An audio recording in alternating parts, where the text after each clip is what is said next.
guess who's here? It's Emma. Emma has brought with us this time the Adoption Angels Project. And before we get started, I just want to say that I know this is a very sensitive subject for a few of us out there. And you might have current adoptions, you might have close adoptions distance wise from your ancestors, and you might have some that are further back. But it's still, as Emma and I were talking just before we started, it's an emotional topic. So I know that we have a lot of fun with bingo, and I hope that we still do. But I want to make sure that everybody understands we're going to handle the Adoption Angels bingo a little sensitive here and informative. And I thank you, Emma, for coming on board, because it's pretty amazing that WikiTree is free for everybody. And guess what else is free? Oh, there we go. Yay! Oh, it's the official Molly. Well, we gotta give Molly, like Molly the elf, too. We gotta give Molly. But I was saying that it is great that WikiTree is free, but also Emma's project and Eowyn's, because you both are captains, and I love that I got both of you here for this, is that your services are free. Mhm. That's almost unheard of in this world. You dig into a lot of research to find unknown parentage, and it's free. And So- we help build the trees. Once we find the biological family, we help build the trees as well. And I just wanted to tell everybody, if you have any questions at all about the Adoption Angels as we go through, because I have a lot of questions as well as we go through, we're going to kind of put this in two parts. We're going to explain the Adoption Angels at the very beginning. We're going to do a bingo card. And then when we come back, Emma's going to kind of walk us through a little bit of what profiles look like for those that have been adopted. So if you have any questions, just let us know. And let's get started with your project page. So here's the Adoption Angels page. And keep in mind that this page is for people like myself who want to help, but it's also for people who need help as well, right? Yeah. And, And also the one thing I try to keep reminding people of, we're called Adoption Angels, but we don't just help adoptees. We help anyone who's looking for biological family up to the grandparent generation. oh, I'm glad you mentioned that, because that was going to be one of my questions. Does it only for somebody living right now? So if my grandfather, I don't know who his parentage is, and he has been documented as adopted, or back then it was kind of more casual. It wasn't as formal as it was now. You will take that on? If you've taken a DNA test, yes, Okay. we will take it up to the grandparent. And before we go any further, since you mentioned it, I did tease this a little bit in the bingo post. Can you tell us what an MPE is? Non-paternal event. Basically, that means an unexpected parent in the tree. So this happens sometimes. People will take a DNA test and they'll suddenly realize they're not matching one of their own parents, or maybe their parents, that branch just isn't showing up in the DNA, and they realize there's an unexpected parent situation happening. If I think for this reason too, that's why we're going to move a little sensitive through this. But when we talk about Adoption Angels, MPEs are kind of all encapsulated in that phrase of Adoption Angels, right? Basically, any unknown parent. Any unknown parentage situation, because there can be, and we deal with donor children, we deal with foundlings. There's lots of different ways you can have an unknown parent. We help everybody. And I'm glad you mentioned that too, because that was my other question. Is there, we already know you'll go up to grandparent. Is there a category that you won't be able to help? I know probably donor children is the most challenging because of legal reasons, but you still have the DNA, right? As long as they're over 18 years old, because we don't work with anybody who's under the age of 18, because then that goes into legal issues. So as long as they're over 18 years of age, we haven't had a situation yet where we haven't been able to work with them. And how many, when did the project start? About when? 2015. I know, I was talking to Eowyn about this recently. She said, really? That long ago? I think it was about December 2015 when we started getting off the ground. But it wasn't until 2017 that Eowyn and I kind of went in and got a system going to make sure we were systematically processing and helping every single applicant that came in. Go through the process. Muted, Eowyn. Or you're muted. Can't hear you, Eowyn. Oh no, can't hear her. Here we go. I'm not going to put you on the spot, but how many would you think have you successfully solved? I actually have that statistic. We didn't start tracking until about 2018, but we currently have about 260 cases that we've solved since then. And that's cases. So some of these cases we've solved 2, 3, 4 different unknown parentage situations in the same tree. So it's not an accurate number of how many situations we've actually solved, but we've solved about 260 since 2018. And again, this is, I talk about the power of WikiTree, but this one's going to be different how I talk about the power of WikiTree. Usually I talk about it how we coordinate with so many other different projects. And I'm sure you do. But the power of WikiTree for Adoption Angels is it is free. It is free research. And I can't tell you how powerful that really is when somebody might not have the money to go hire an adoption specialist or an attorney or a professional genealogist out there, and they can join WikiTree and come in. I imagine when you work with the profiles and you start working on it, you start building their family tree as well. So you're giving them information, but also a tree. Because in order to find the birth parents, we have to do a lot of tree building. So it's kind of built into the work anyway. So by the time we've figured out the birth parents, we've built the tree and we can just hand that to them.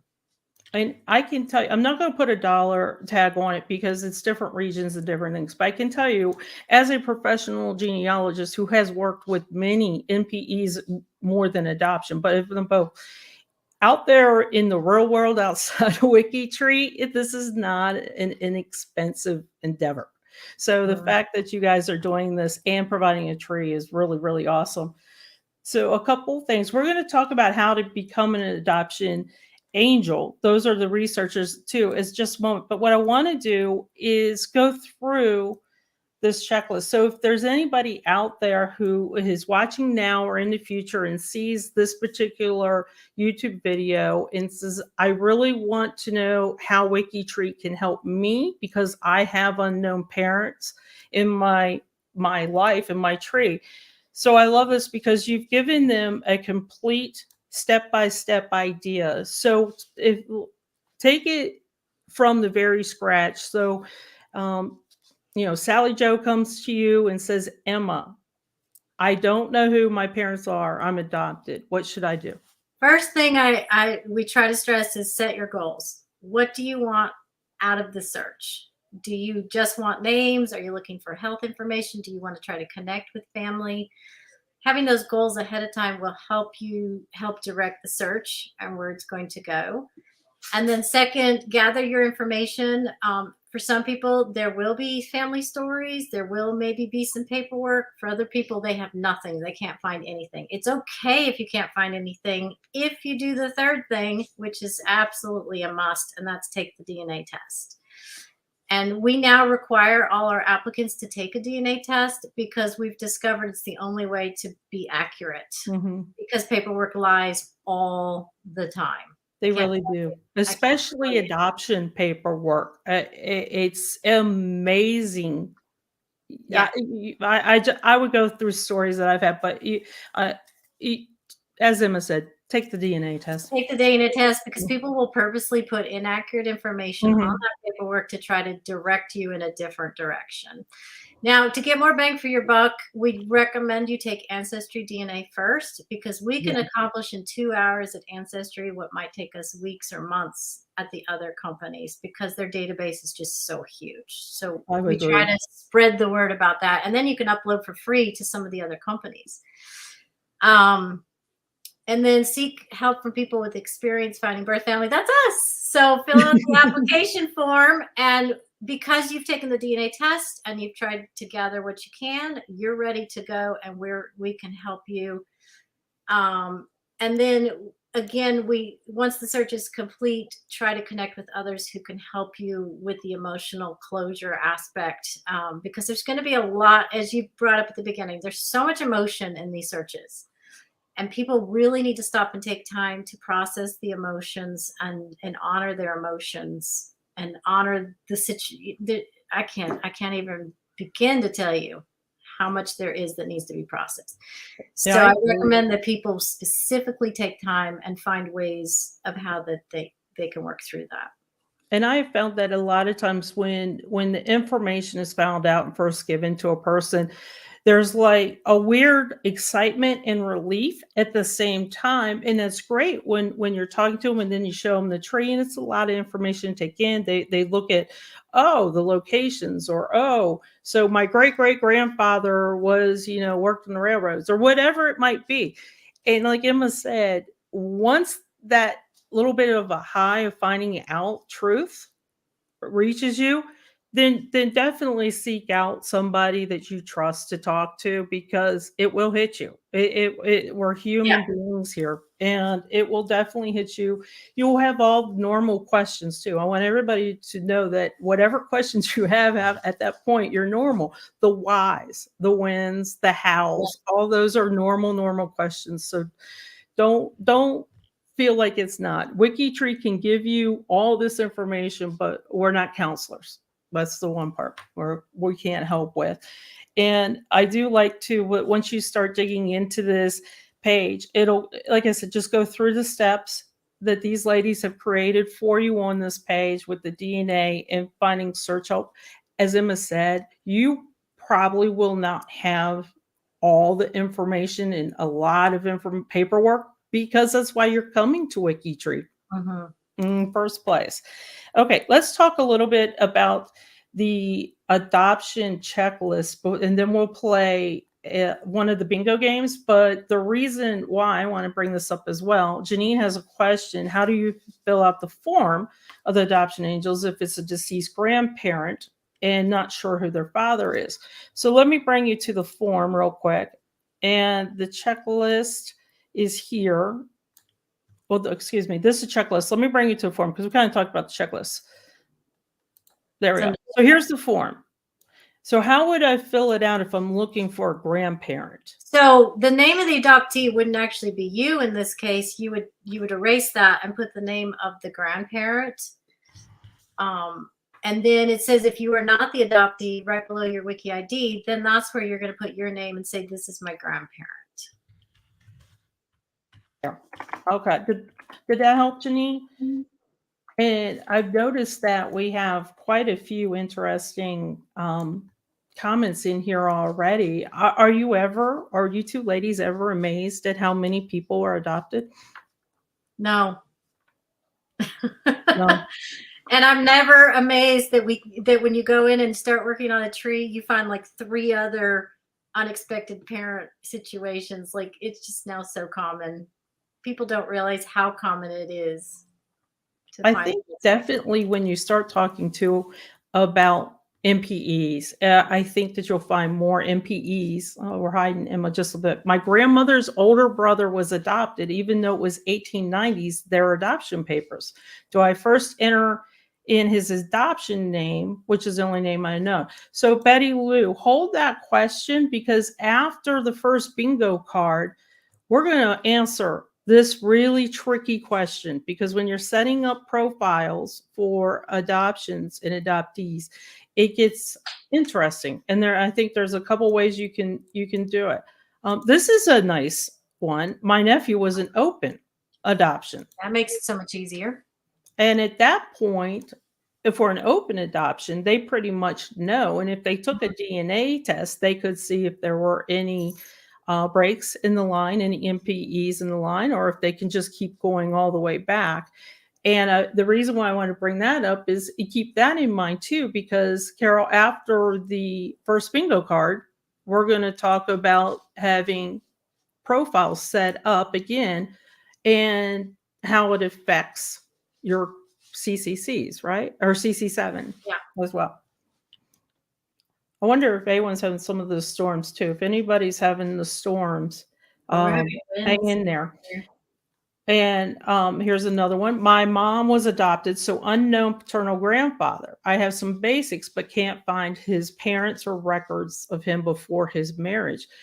Perfect case of what we just talked about. So on the form, she would list her paternal, or she would list her mom right here in this first line. And then if you're not the adoptee, you'd list your name. Yeah.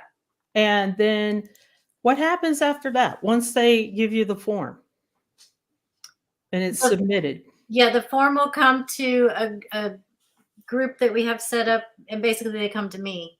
And then I process those forms once a week. I'll read through them, see if we have enough information to start with. Certain situations we can't help, so I'll send them those messages, and then I will send that list off to my project coordinator, Pamela Anderson, who is our mentor, and she sends messages to all the people, make sure they've done the checklist, and then it goes on our waiting list for the family finders. And those are the people who do the work alongside you with the DNA.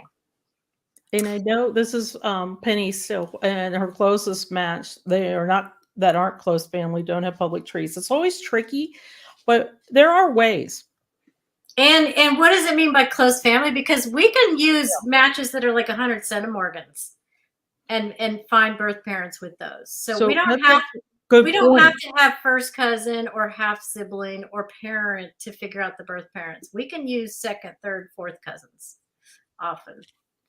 And that's a really, really good point. Don't assume that you have to have a brother or a sibling or a parent or an uncle or an aunt. You can go a little further out and you're still going to give the adoption angels a lot of information to work on.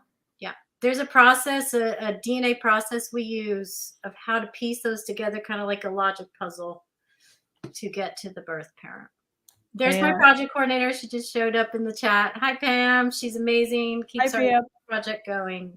This is a good question from Andrew. I am adopted, and so was my birth mother. So it's been a crazy ride working through all of it with Adoption Angels. So, Andrew, I applaud you for bringing out the truth here on a YouTube chat with us with Adoption Angels and WikiTree. And thank you for doing so, because it sounds like that crazy ride has been successful as he's going through it.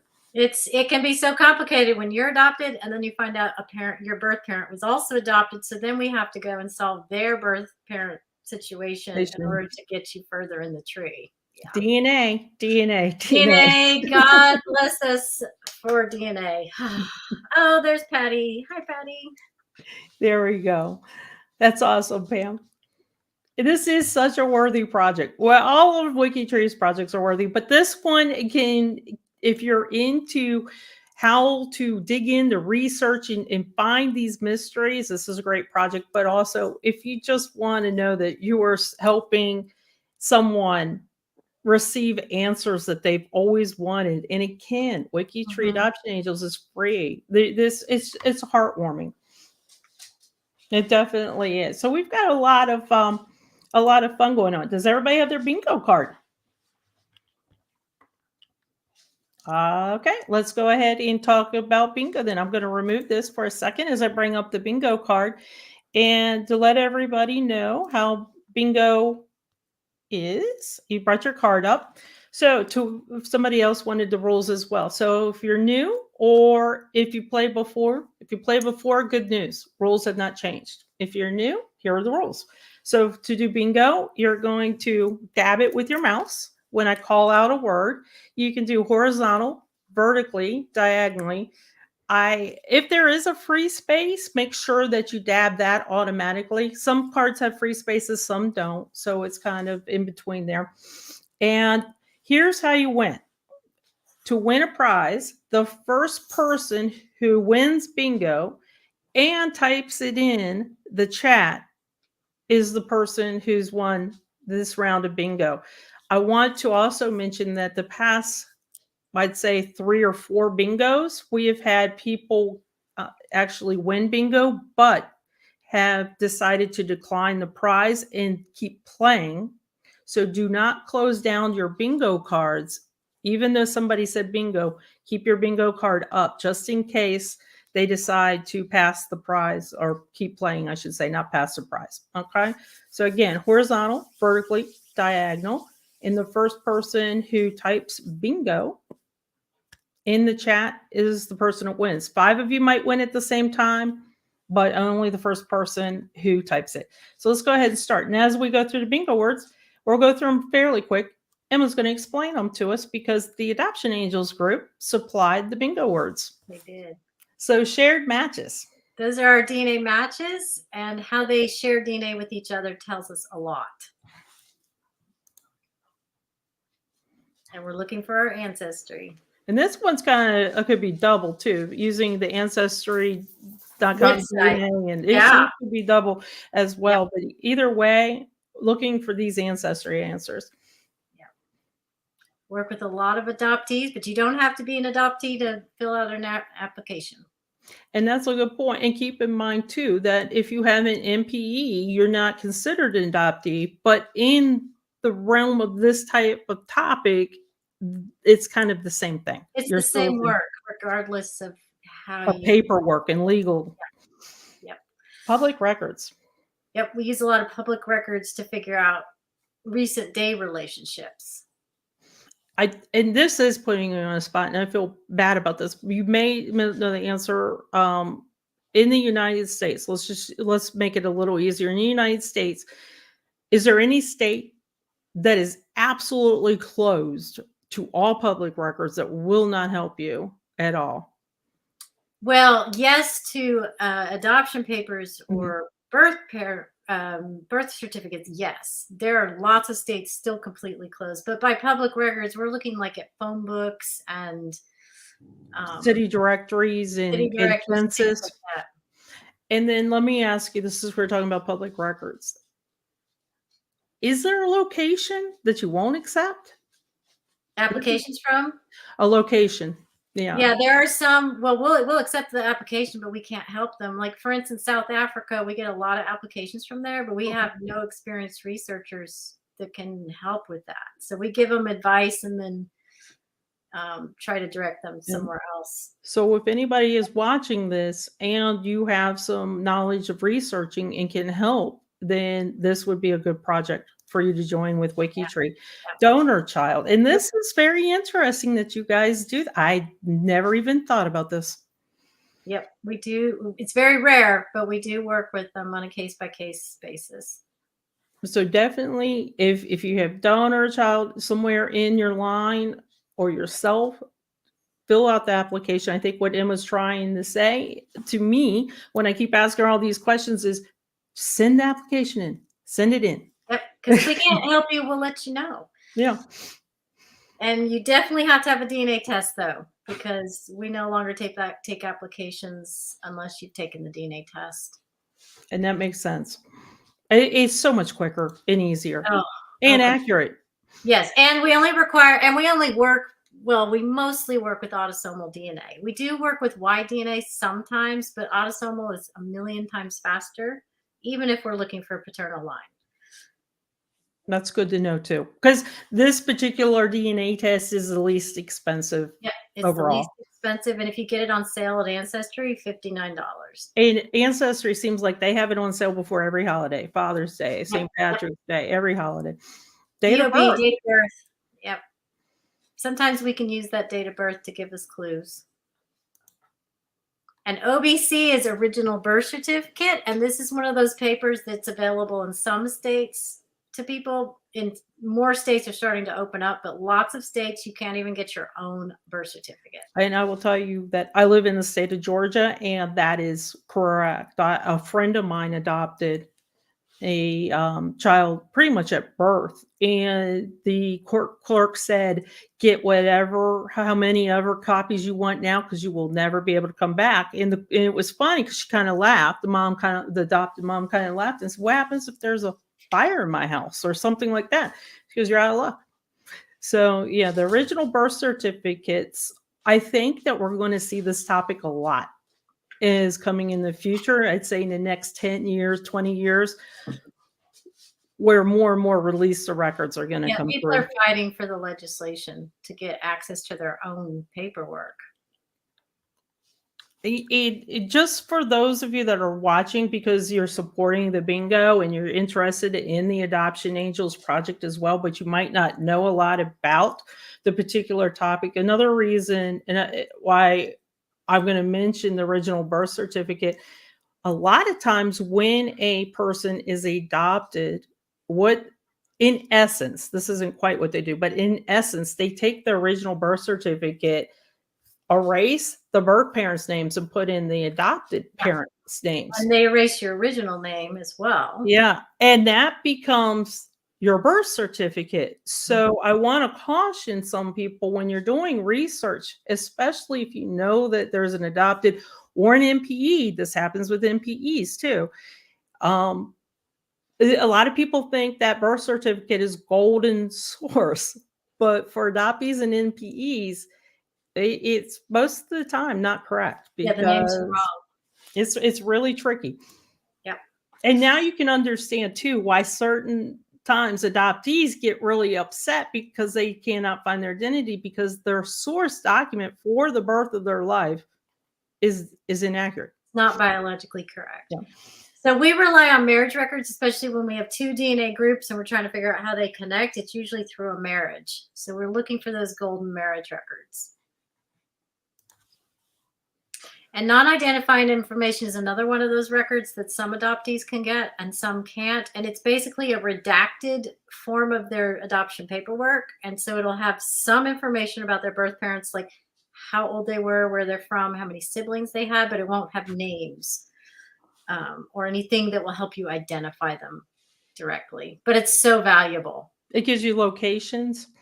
It can sometimes. It varies. But if you can get a hold of your non-identified information, it can help us so much. And of course, GetMatch, great place to put your DNA, upload it so that you have more DNA matches to work with. And for those that maybe have not done GEDmatch, no matter where you get your DNA tests from, like if you only have Ancestry and people do not pay that company, you can take your DNA test, upload it into GEDmatch, where every company, DNA company, so you can meet new cousins and new friends. And that's just in general too, not just for the adoption or NPEs. Paternal, I think we talked about this a lot. I can't believe nobody's won bingo yet. And birth mother. So those two make a lot of sense back to back. And obituaries name lots of kids in them to help us with more current day relationships. So those are a great resource for us. It's really funny how tricky this can be in a good way, because people will sometimes forget what they're supposed to. Andrew's got bingo already. Oh, where did we have a bingo? Andrew Harris. I think he's the first one. Hang on. I'm pretty sure. There we go. Oh, that's so cool, because Andrew, you've been working with the Adoption Angels. So that's so cool. Yep. Oh, one of our angels just dropped in. Hi, Eric. Okay, Andrew, what I want you to do is, let me bring it up. You're going to email Eowyn and let her know that you won the bingo and the Adoption Angels. What she will do is she will email you back with information on where to go shopping and how much you get. I believe it's up to $30, and it will be a WikiTree branded shop. So there's shirts, there's bags, and as I point out, the WikiTree mug, which I want that mug. I know is so cool. Anyone said that this is the most popular item in the store. So wait, we can buy it? Yep, you can buy it. I want that mug. It's so cool. So congratulations, Andrew. It's fabulous that you won, because you also shared your story. Okay, let me come back, and we're going to talk now a little bit about how to work the profiles in WikiTree, but let me go back and pick up some questions that we had. along the way. There was a good question that Stephen asked. He says, oftentimes you'll see in a census record where it'll say one of the kids is adopted. What does that mean? And it means the head of household has adopted that child. What is really interesting, I've seen it in Europe and I've seen it in the US, that they will mention that in the census records, but there will not be any formal documents. I'm talking much older, but that is a gold mine. So David said, my sister's adopted. She had the names of 2 young cousins about 10 years ago. We went on Facebook and found them, had them on the phone in less than an hour. Isn't that great? Amazing. Sometimes people have names of people who were adopted away from the family, and we have a help page for that as well to help them. Okay, so here's where we said we found a census of one of them, just not sure by who. I assume the record was related to the head. And as Emma said, the head of the household took in the child. And let's see, maybe adopted. This kind of also talks a little bit about MPEs a little bit, Stephen. Maybe he adopted a child from a wife or both were adopted. But you will find a lot of times instead of calling in the census a stepchild, sometimes you will see them listed as adopted. If it's from the wife. It's rare though. Usually if both the male and the female have adopted on a census record, it will show as adopted. Yeah, because like you said, it's usually stepchild if it's the wife's from a former marriage. And where are these kids coming from? Sometimes it's from other families. Sometimes it's neighbor kids. It's sometimes hard to know where these kids are coming from, just from the census record. Oh, we had a couple of bingos right in a row. I know Kathy's here, and Kathy has shared her story at the WikiTree Day symposium when you had adoption angels, and Kathy shared her story about being adopted as well. And I applaud Kathy and Andrew for sharing this story, because even though somebody might be watching or listening and they might not be chatting, they will still find your stories inspiring. And here's another that Patty, GEDmatch, also upload to FTDNA and MyHeritage. Those are all free. Free. Yep. And get more DNA matches that way, because the more matches, the better. We agree with you, Carol. Well, I know Carol's a recent winner of it too. Okay, so let's see. A cousin found me on Ancestry. He was 67 years old and never knew his father was not his biological father. So what I want to point out here, I'm so glad you made that. It's never too late to seek out the adoption angels, because just imagine if he had never known. So at 67 years old, he probably did, and this is going to be an MPE right here. So at 67 years old, he decided to watch that commercial that they have and say, do I eat pizza or do I wear lederhosen? Let me take a DNA test for fun. And then long and behold, there's something quite unexpected shows up. So Carol, I'm glad you mentioned that, because it's never too late. And that's pretty much where a lot of MPEs are coming out right now, is these unexpected tests that they found. It's good for people to know that if they take a DNA test, there is a risk that information will come to light. But at the same time, I feel like it's good that these things are coming to light so that we know the truth. The true stories. I will just want to point this out again, the sensitive part. Walk carefully if you find that it's within one generation of yourself. That if an MPE, adoptees will almost always know, not always though, but if it's one generation, when you approach the next generation below you or above you, just walk carefully with your words, because you might scare them off a little bit, especially with MPE. So let's see. So Eric said he recently found the father of my wife's half brother. That's tricky too. So just in the last couple of weeks. So this goes back to what you were saying early on. They do not have to be extremely close with the DNA centimorgans. They don't have to have a lot of the DNA to match yours. You can go from a little further back in generations. This is a half brother, so we're already working at half DNA to find that person. So there's a lot of tricks that the Adoption Angels has that can help you work through this. It's amazing sometimes how we can work with very little to get to the answers, DNA wise. I agree. I agree. And I think it's fabulous that that's where you're headed with this is take a DNA test. Got to do the DNA test. Because, and here's, I'll tell you why I'm adamant about that. I worked with a lady who her birth mother told her who the birth father was. She met him. They had a relationship, a close relationship. She took a DNA test. He wasn't her birth father. So her world came crashing down because she'd spent all this emotional energy getting to know this man, and he wasn't even her birth father. So she had to start all over again with the whole process.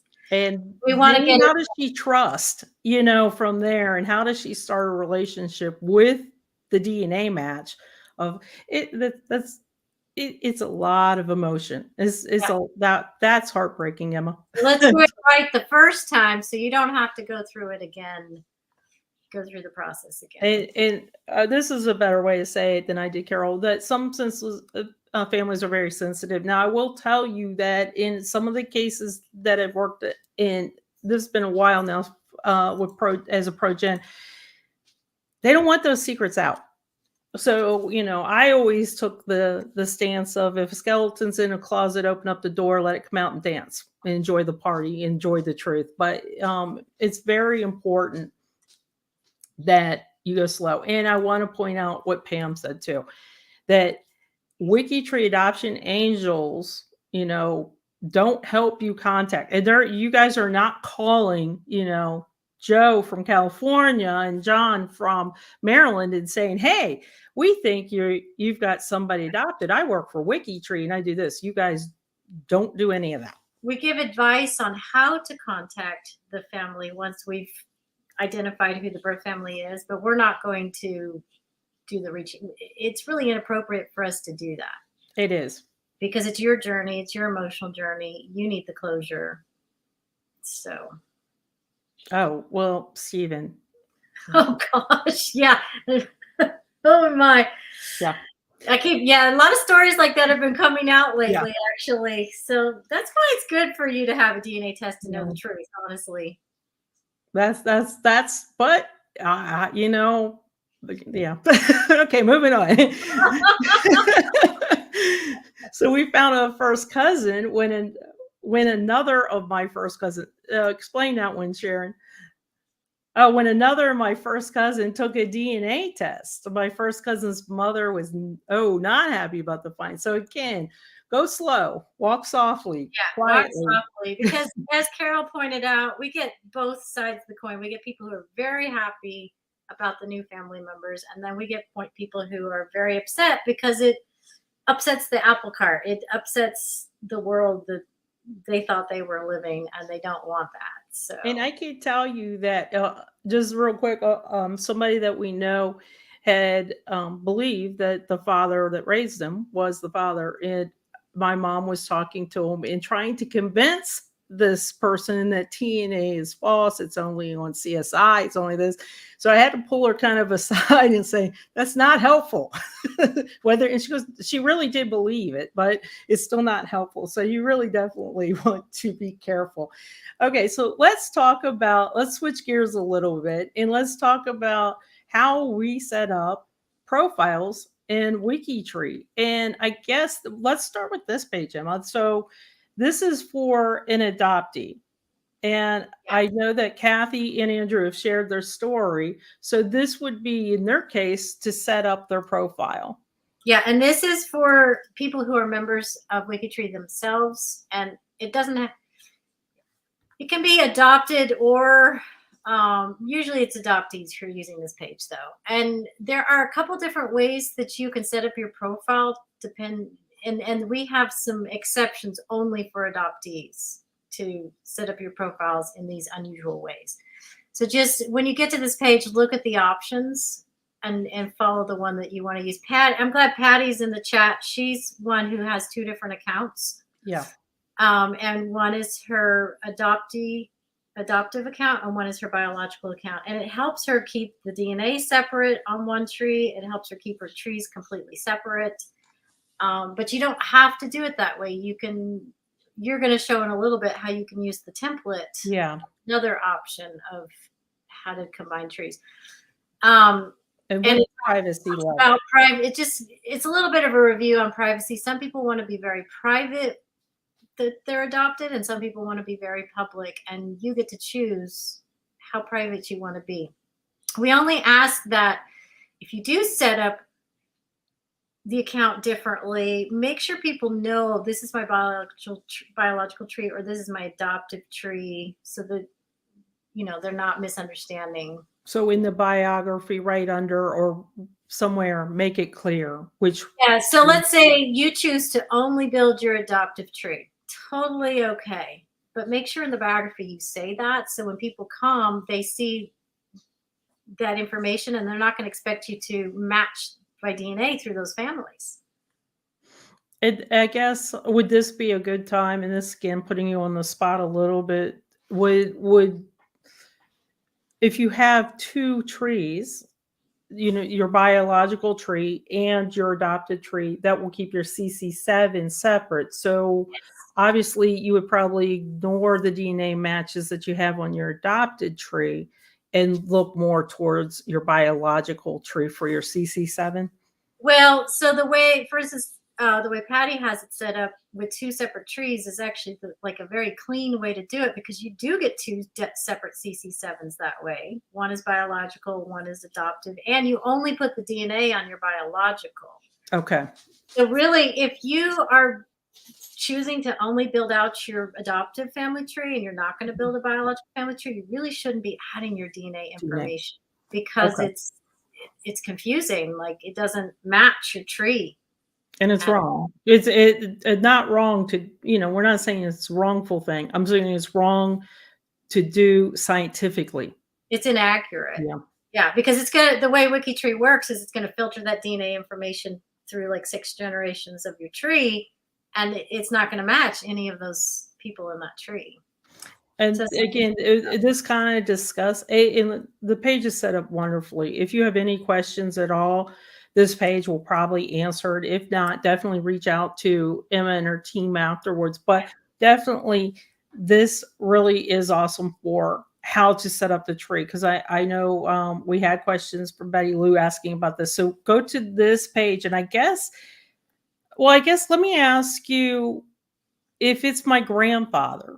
I think that was her case. If it's her grandfather, it's still up to me how I decide to create that profile if he's not living? No, only this page is only set up for living people who are members. Okay, that would be into the historical then. So yeah, go over the historical. So once you get past your own situation, we want it to be biologically correct. Okay. So we want the biological parents added if you know them. Okay, and if you don't, then you would use unknown as a last name and then come to your group, your project? No, well, if you don't know their birth name, you would just use the name that we know of. So let's say they were born Smith, but you don't know that yet. You only know their last name is Jones, then Jones would be their last name. Okay. It can always be updated later if you do discover that. Okay.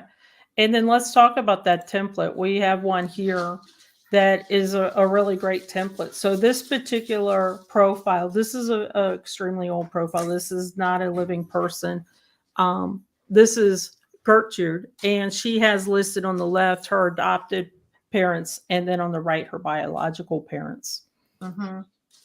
And I know, like, so for Patty and Kathy that both have these templates on both profiles, that's a great way to document it in the biography, so it like comes out at you instead of just text line. Yeah, it's right up at the top, so you'll be able to click right off to the biological family tree or the adoptive family tree, depending on where you're starting from. And I want to point out something that Patty mentioned, that's great. So on your adopted profile, when you do list the parents, you want to choose non-biological for the parents, and that will kind of turn off a lot of the connections for any type of work all the way through the line. But again, you're not going to add your DNA to your adopted profile. Yeah. And that's if you're choosing to build your adoptive tree instead of biological.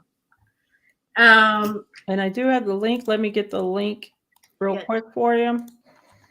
Here is the link. And to the help page somewhere.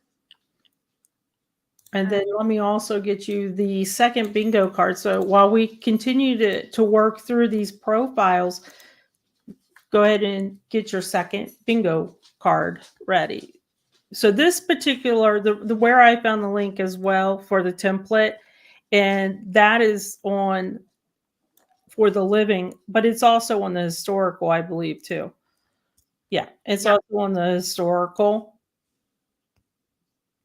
page as well. So this is a lot of information to take in. So let's just recap. For WikiTree, when you're setting up a profile and you are a living adoptee, or MPE, the choice is going to be ours, which last name we use. Choice is yours. Which last name you want to use. The choice is yours. Which tree you want to build. Yeah. And if I want to build two trees, do I have to have two separate emails, or does WikiTree set that up? So you can build two separate trees either using the template and just with one account, or you can use two accounts. And yes, you have to have two separate emails to do that. Okay. And then for historical, what we want to do for the last name, if you do not have the biological name of the grandparent, let's say, then you're going to use the name that you know him by currently. Yeah. And then turn this information over to the adoption angels, and they will investigate it. And if they find that full name, which was most chances completely different, at least the last name, then will you help them merge it or work it out so you've got it historically accurate? I guess we can help update it. Yeah.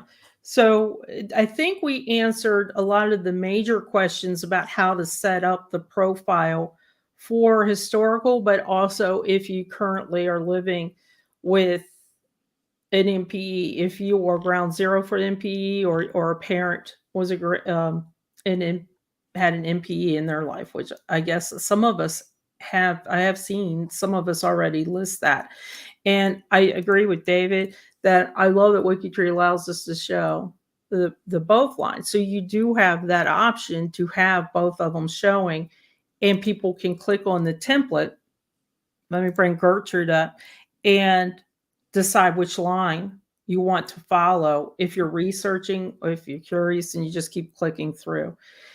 I feel like this template could be on a lot more profiles than it is. And I'm talking more historically than current. Wow. So then I guess the next thing to kind of quickly talk about before we do bingo is joining the project. So we talked about what it's like for those that have MPEs or adoptees and how to get. So to join the project, you go to the Adoption Angels homepage, and just like every WikiTree project page, there's this wonderful box in the middle that tells you how to join to get the badge. Now, this is a very special group. You guys give out very special badge as well in this group. So when you join, you're on a team, and you pick a team to join. Well, most of the people joining are going to be family finders. Pam pretty much is our mentor. She does a lot of work. Thank you, Pam. Family finders are the ones who have the DNA experience and are going to be able to go in, use the DNA, and find the birth parents. And so we are now asking, if you join Adoption Angels, unless you have some sort of special skill to work with certain areas, that if you're going to need some DNA experience. Yeah. Especially since that's the requirement now. So if I come in and come in through the Adoption Angels GTG and become a family finder, what happens next? It was like first day on the ground after you badge me. What happens next as a member of your project? So you'll have access to our spreadsheet that we use to track the applications and the people who are waiting. And pretty much all the people who join have been down this road before, so they know Yeah. how to reach out to the people, what to ask them, how to get started.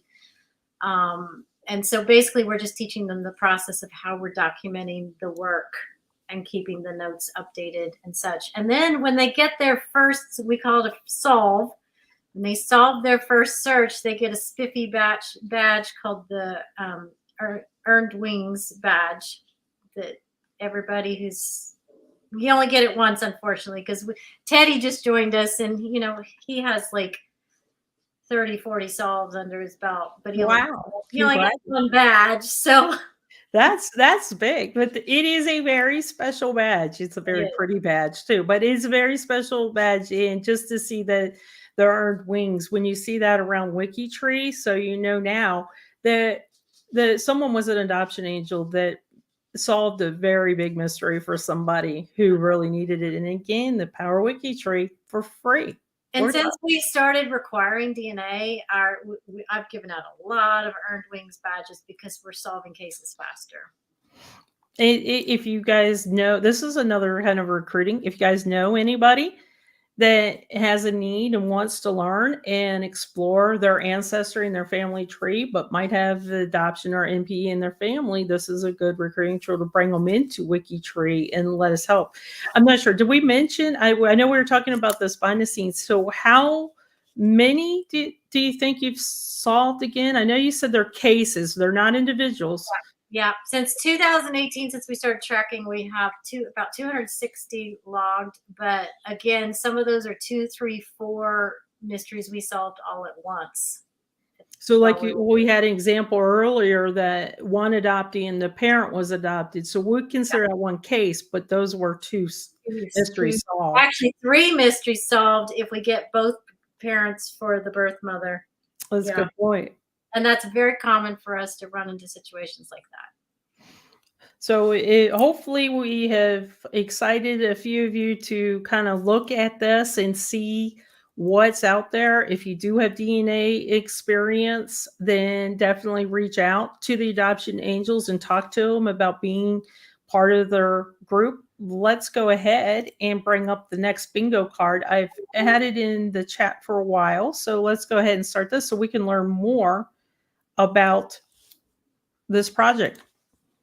And maternal, I think we had that. And I just want to, in case anybody joined us new again, vertically, horizontally, or diagonally for bingo.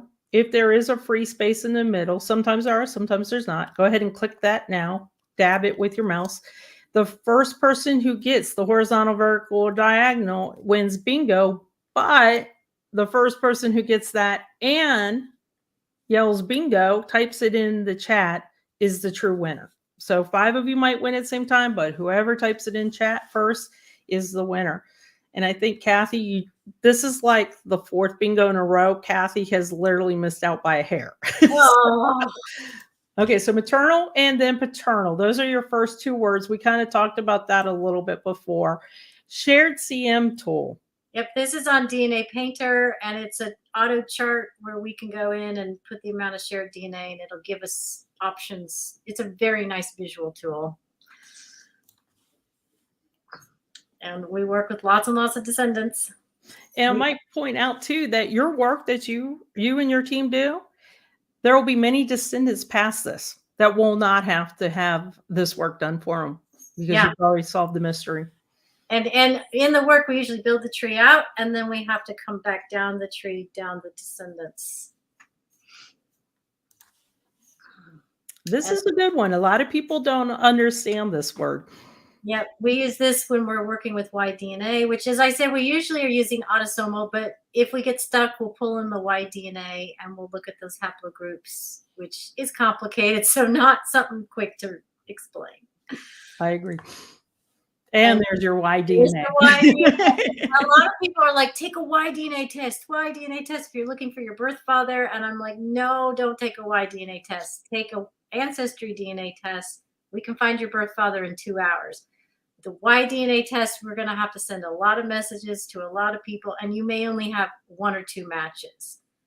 At Ancestry.com, you're going to have thousands of matches. You are. It's just because they right now in the market of the quantity of DNA tests they've received. Yeah. Yeah. Y-DNA will become more valuable as it expands. And I was going to ask you about this. The mitochondrial DNA. Now, this we rarely use because it only goes up the female line, mother to mother. So it can kind of confirm a place, sort of, but it doesn't give us what we need. So again, just to point out, DNA, get it autosomal, get it from Ancestry.com. And as Emma pointed out, they're on sale all the time. Look for that sale. And when I say all the time, I mean like there's probably once a month, every other month. It used to be once a year, but now they're on the sale all the time. So definitely do the DNA. Go the less expensive route with the autosomal through Ancestry.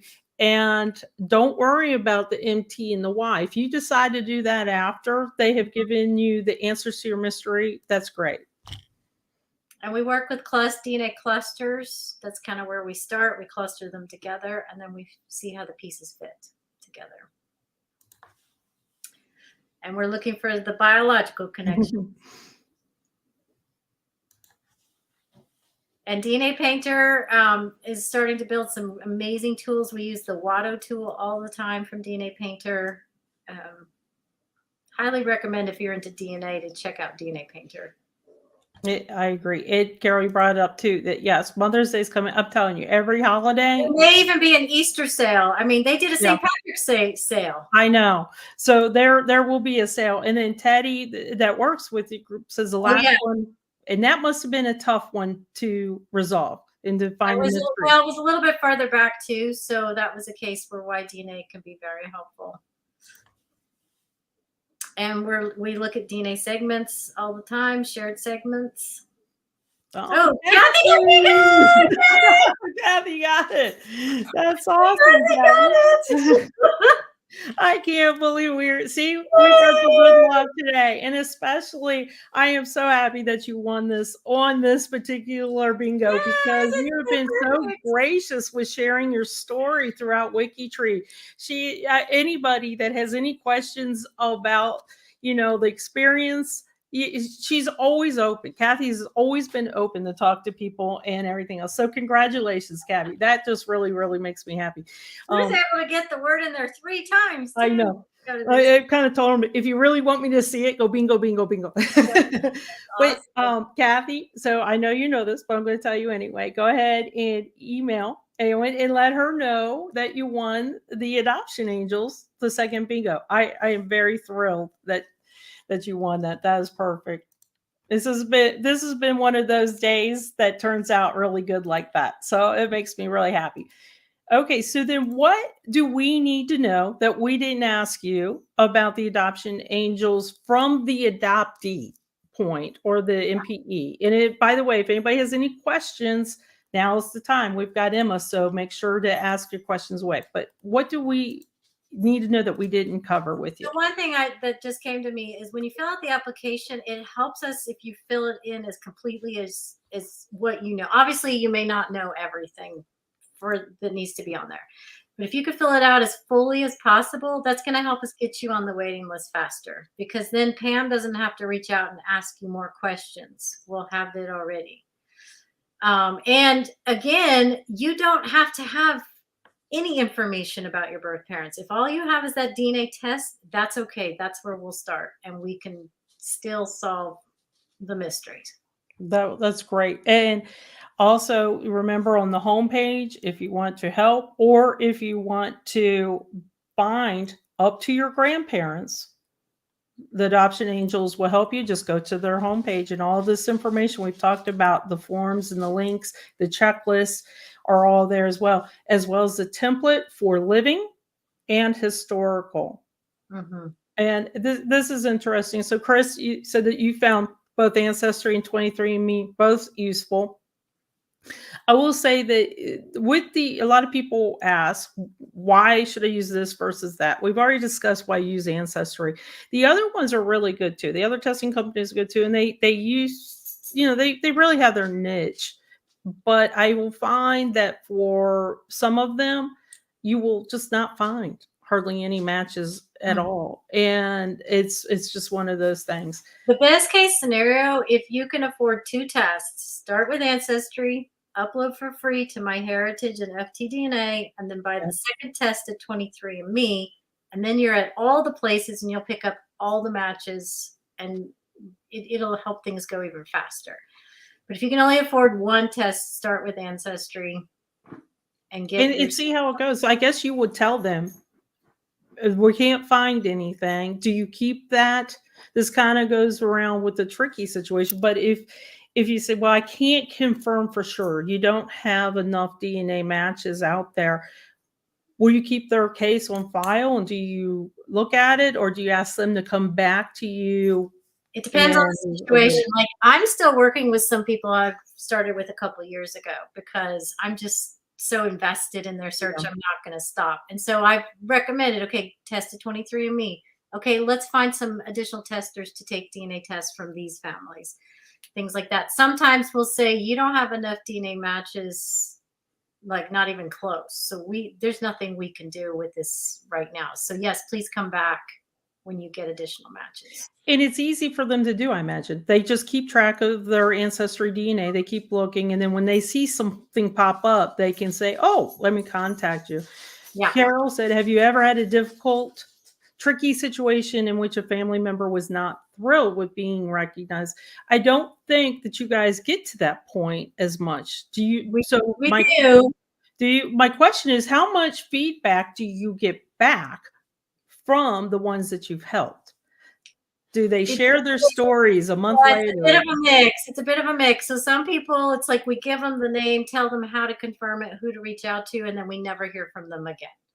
Other people come back and tell us, we met the family. I'm working with a lovely lady whose husband I found the birth parents for, and the mom had died, and they were so thrilled to meet him because the mother had died. Oh. And I get to hear stories and see pictures. And so there's a mix of that. And then we have situations where they try to reach out to the family and the birth family like slams the door in their face. And it's like, okay, what do we do next? So we give them recommendations on how to maybe work around that. But again, we can only tell them so much because we can only do so much. So, and when the door is shut, literally and figuratively, that's about as far as any, not just WikiTree adoption agents, but anybody that you might have reached out to can help. And definitely, I want to mention something that Emma said at the very beginning: seek out somebody you trust that you can talk to, because that's a very devastating situation as well. Yeah. And we're not trained counselors in adoption angels. And most of us are very much just DNA. We're looking at the DNA. So if you can find someone that can really help you work through the emotional side of things. And definitely don't avoid it, don't hide from that. And just one other last thing to point out is GEDmatch is a great tool. I want to bring this up to you because I have had some in the past, and this was probably about 4 years ago, hesitant to do GEDmatch because, as we all know, that law enforcement did use GEDmatch to find some criminals. You can opt in or out of law enforcement with GEDmatch as well. So I understand that point, and it was unknown because I think it was a distant cousin that helped them find it. But GEDmatch really helps out adoption angels too. Yeah. And this is a good question for you too. There's not, how do you manage your self-care? And all the adoption angels, you guys get invested in it. So you guys do need to have self-care too. We talk about WikiTree, how fun it is, and how we do thons and projects and stuff, but we tend to forget about the work that you do and how it can affect you personally. One thing that helps is we have our private project group where we can talk to each other. People come in and say, this is what I'm dealing with, and it's a trickier situation than usual, and we help support each other.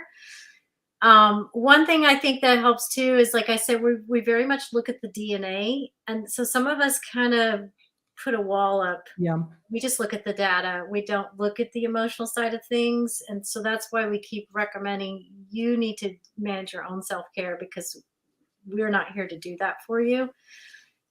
Sometimes we need to take breaks. Yeah. Because it just gets too much, and with any kind of emotional work. Yeah, Teddy says he puts up a wall too. He and I are both that way. It's like when we get to the emotional stuff, that's where we back away and go, okay, you need to manage this part of the search. And I think that's what's really fabulous about your project. You guys are helping others, but you're there for each other. Yeah, as well. It's an amazing group, and I call it's great because I'll write messages and I'll say hello angels, like I'm That's so great. the TV show Charlie's Angels. So I'm like everybody's Charlie.